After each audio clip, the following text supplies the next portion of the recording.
सीताराम, आज नागपंचमी आहे आणि मी सोमेश्वराच्या मंदिरामध्ये आलेली आहे. 2 दीपमाळे आहेत. इथं समोर शक्तिक्रियेची बारव आहे, खरं खोटं करण्याची बारव आहे. आणि इकडं भैरवनाथाचं मंदिर आहे.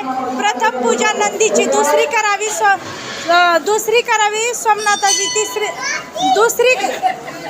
प्रथम पूजा नंदीची, दुसरी करावी गणपतीची, तिसरी सोमनाथाची, चौथी मालू चंडिके सहित, 5वी पूजा भैरवाची, 6वी करावी तुळशीची, 7वी बारवेवर खोमण्याची, 8वी शेषासहित, 9वी पूजा मारुतीची, नचिक 10वी पतिव्रतेची, 11वी धर्मशाळेतील गणपतीची, 12वी धुनी साहित्य.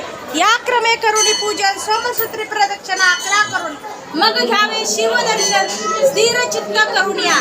जिवंत सोमेश्वर निघलेले आहेत. सर्परूपी सोमेश्वर जिवंत निघलेले आहेत. आज नागपंचमीचं दर्शन त्यांनी दिलेलं आहे. मी ज्या वेळेस श्रावणी सोमवार येते ना, त्यावेळेस महाराज निघलेले असतात.